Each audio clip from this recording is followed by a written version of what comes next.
Imagine looking up at an air show and watching a fighter jet turn completely upside down. It loops through the sky, rolls effortlessly, and performs maneuvers that seem to defy gravity itself. To the people on the ground, it almost looks impossible. That raises an interesting question. If fighter jets can fly upside down and even small stunt planes can remain inverted for long periods of time, why can't a passenger airliner do the same thing? Modern airliners are some of the most advanced machines ever built. A Boeing 777 can carry hundreds of people across entire oceans. An Airbus A380 can transport more than 800 passengers in a single layout. These giant aircraft have enormous wings, powerful engines, and enough fuel to stay in the air for many hours. So what would happen if one of them suddenly rolled upside down? Would it instantly fall out of the sky? Would the wings stop producing lift? Or could a commercial plane technically keep flying inverted if a pilot was willing to try? The answer is far more fascinating than most people expect, because surprisingly, the wings aren't the biggest issue.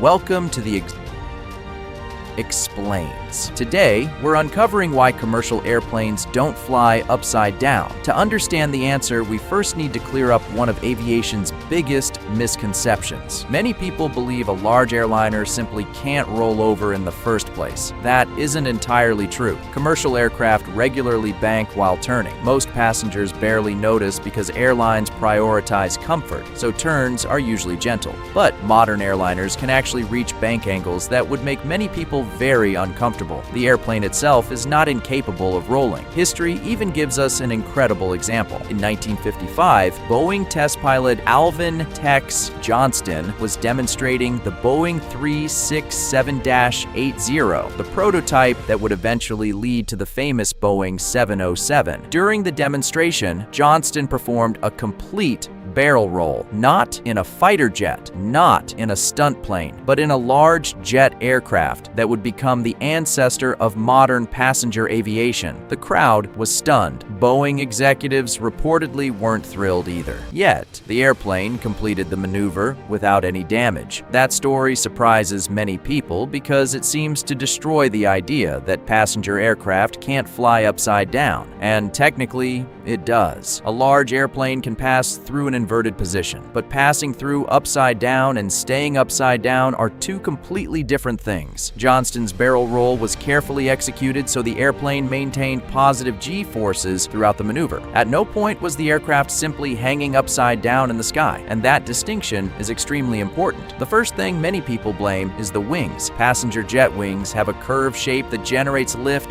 very efficiently. Viewed from the side, the top surface is more curved than the bottom. Because of this, many people assume the wing only works in one direction. Turn it upside down and lift disappears. Simple, except it isn't. Lift depends on much more than the shape of the wing. Angle of attack, airflow, and the way air moves around the wing all play critical roles. An upside-down wing can still create lift if it's positioned correctly. In fact, many aerobatic aircraft use nearly symmetrical wings, specifically so they can fly equally well both upright and inverted. Passenger aircraft wings are optimized for normal flight, but that doesn't mean they suddenly stop working when the airplane rolls over. The aircraft would become less efficient and require different control inputs, but the wings themselves are not the reason an airliner can't remain upside down, which creates another question. If the wings still work, then what actually stops the airplane? The answer starts with fuel. Every commercial aircraft depends on a continuous flow of fuel reaching its engines. Most people never think about it, but inside those enormous wings are massive fuel tanks holding thousands of liters of fuel. The pumps and pickup systems are carefully designed to ensure the engines always receive fuel despite turbulence or changing fuel levels. But the entire system is built around one assumption: gravity is below the airplane. The moment the aircraft turns upside down, that assumption disappears. Fuel suddenly moves to places engineers never intended it to go. Areas that are normally submerged can become exposed. Fuel pickups may no longer be able to access fuel properly. Air can enter parts of the system where only liquid fuel is expected, and jet engines do not appreciate receiving air air instead of fuel. This is why aerobatic airplanes use special fuel systems built specifically for inverted flight. Some use movable pickup tubes called flop tubes. Others use pressurized systems capable of supplying fuel regardless of orientation. Commercial jets don't need any of these systems because nobody expects them to fly like stunt planes. But fuel is only the beginning.